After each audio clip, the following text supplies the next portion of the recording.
Hello everyone. In this today's video tutorial, we are going to solve one numerical based on modified Goodman diagram, which is applicable for torsional shear.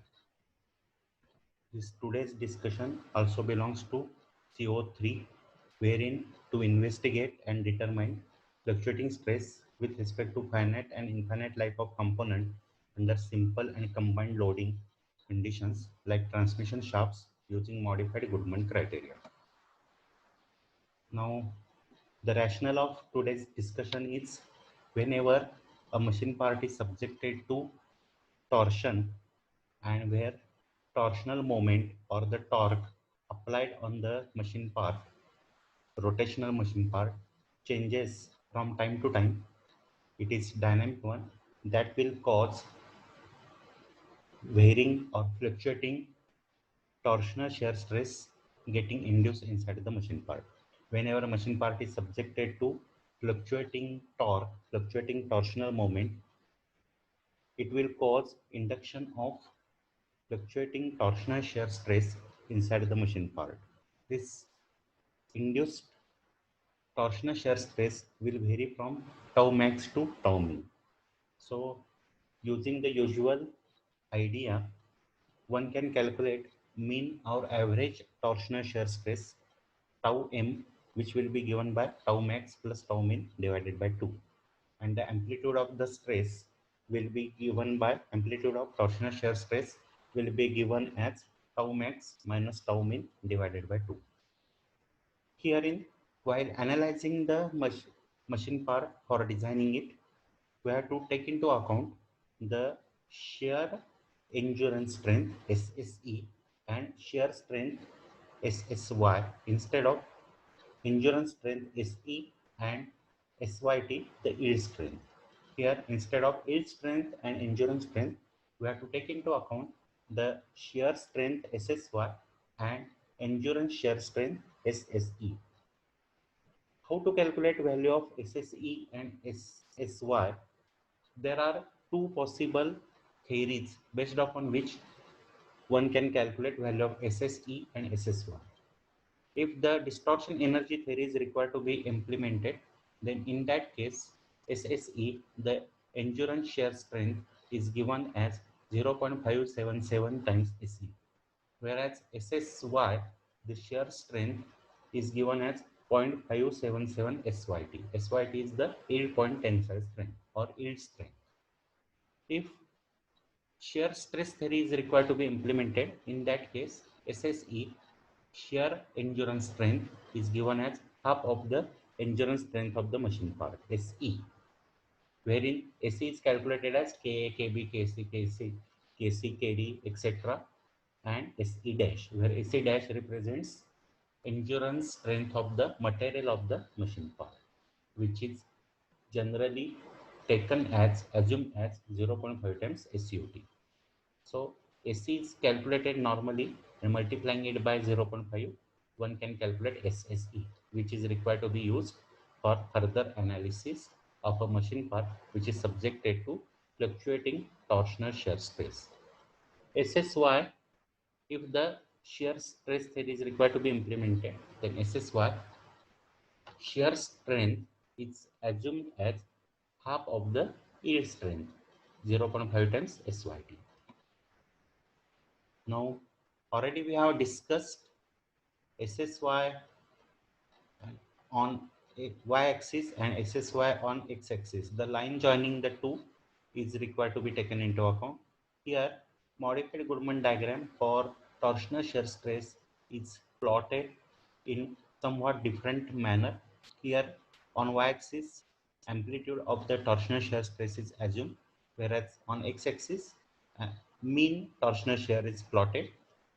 Then a line joining SSY on y-axis to SSY on x-axis, that has to be taken into account, and another line which is representing a line parallel to the x-axis, which will have y coordinate is equal to SSE as its equation, is also to be taken into account. So AB and BC are the two lines required to be taken into account, or these two lines form the design region, shape design region, and these are the two lines which govern or dominate the design point and the design of the machine part. Now here for line AB, equation will be y coordinate is SSA, y coordinate is equal to SSE is the equation of line AB. Whenever line is parallel to x-axis, its equation is given as y is equal to y-intercept. Here, instead of y coordinate, we are assuming as SSA. So SSA is equal to y-intercept SSE. SSA is equal to SSE is the equation of line AB. Whereas equation of line joining SSY on y-axis to SSY on x-axis is given as x coordinate plus y coordinate is equal to intercept. Intercept is same, x and y intercept if same, then x plus y is equal to intercept. That will be the equation of line. So based on that consideration, equations of line BC and AB have been calculated, have been formulated, and those are for line BC, tau m plus tau a is equal to SSY upon factor of safety, whereas for line AB, tau a is equal to SSE upon factor of safety. These are the governing equations based upon which we have to proceed while designing the machine part. If the design part lies in this triangular area ABO, then the dominating line or governing line will be line AB. Whereas if the design point lies in this triangular area BOC, then the governing line or dominating line will be BC.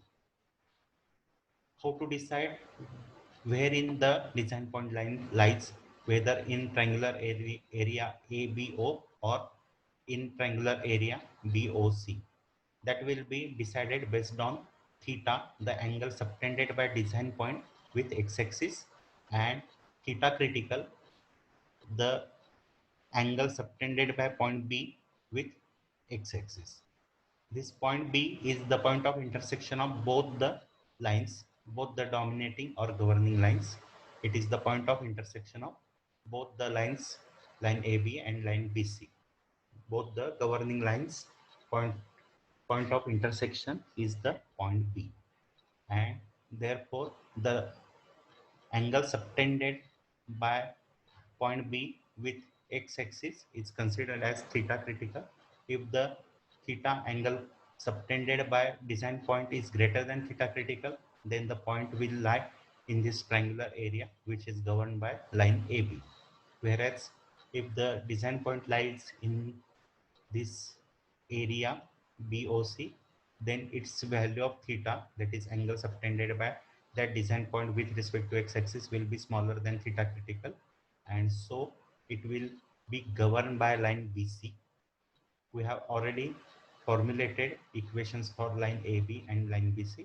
So comparing value of theta with theta critical, we can decide which line governs the design and which equation is required to be used while designing the machine part. So theta is greater than theta critical. We have to use this relation of or equation of line AB, and if theta is smaller than theta critical, then we have to use equation of line BC, which is tau m plus tau a is equal to SSY upon factor of safety.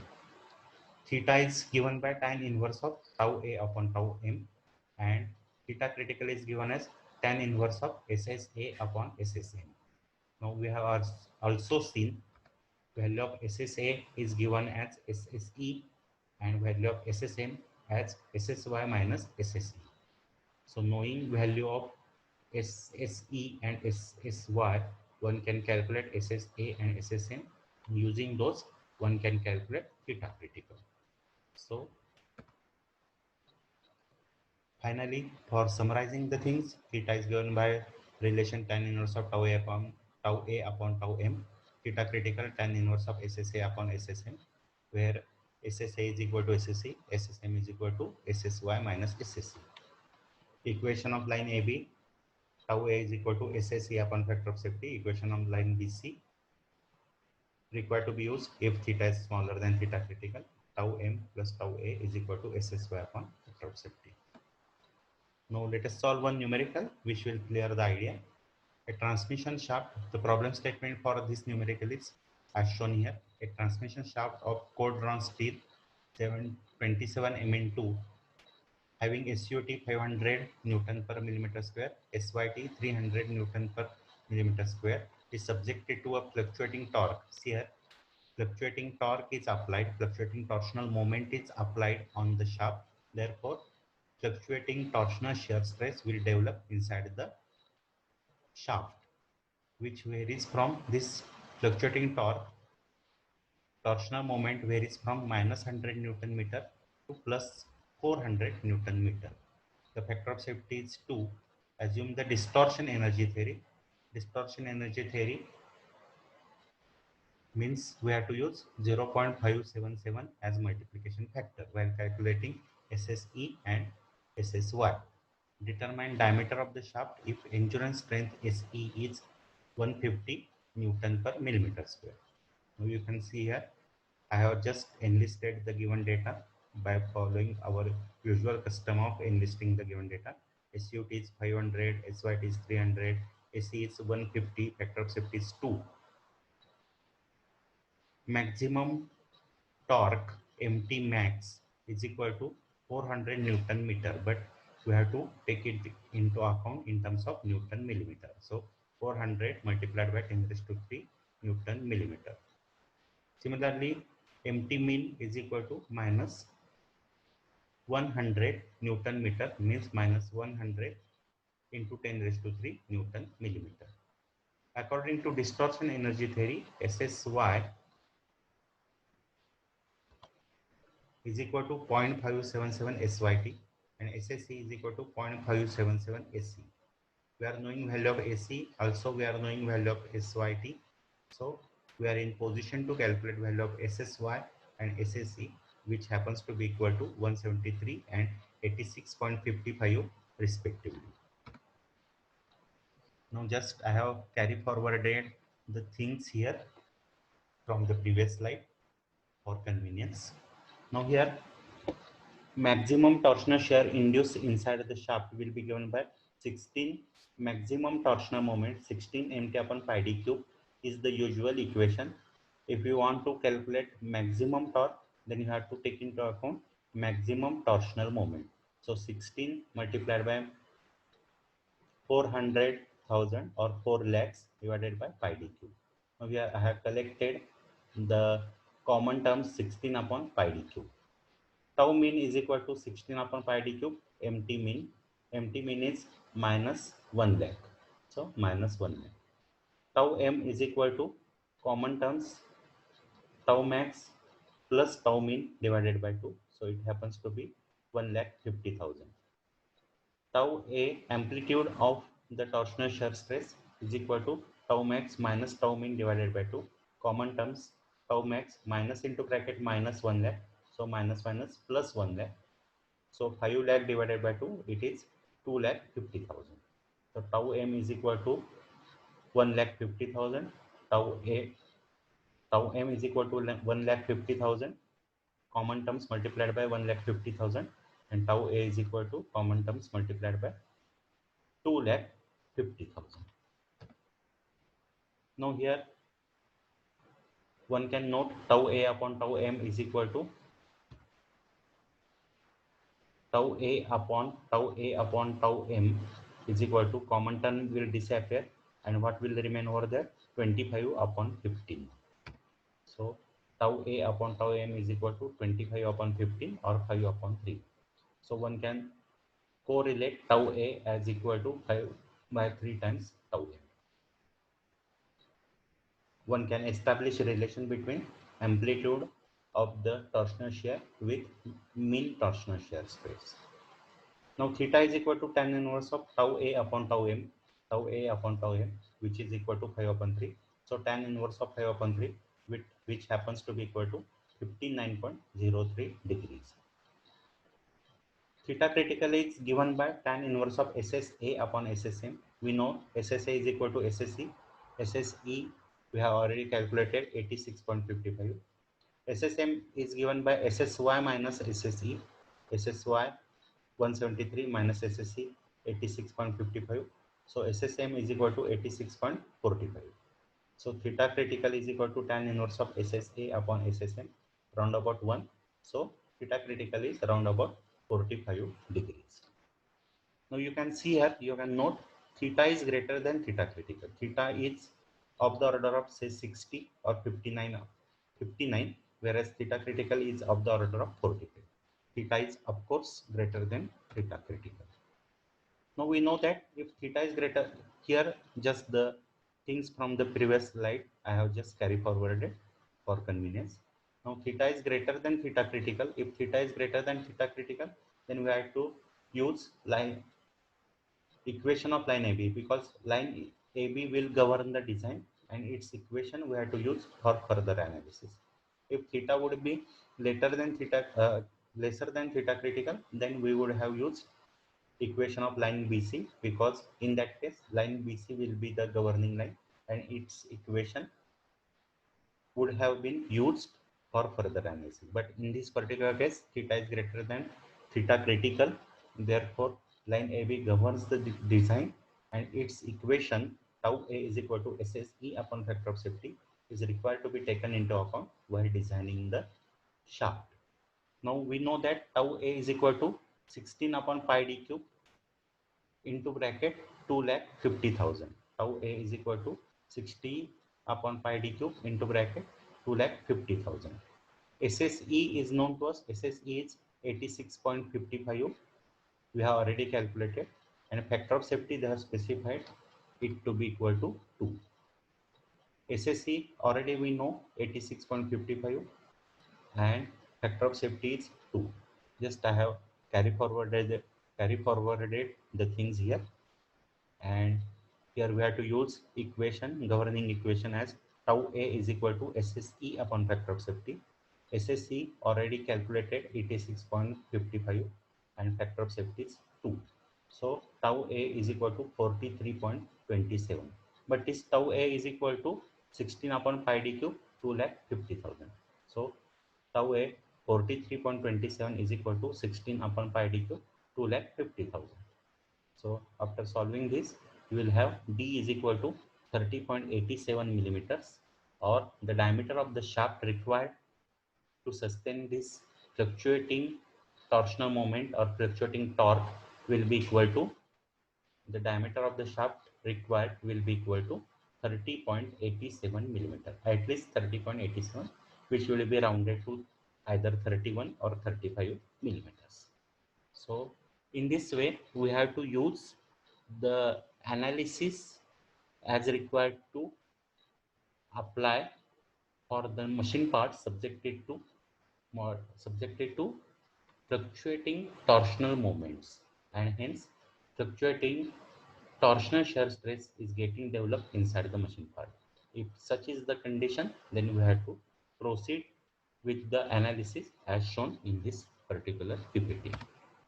So here we have seen in this particular PPT, we have seen what is fluctuating load, how to calculate mean and amplitude of stress for fluctuating load, then how to use modified Goodman diagram for torsional shear, how to plot it, what are the governing lines, how to use equation of governing line while designing a machine part subjected to torsional shear which is having fluctuating nature.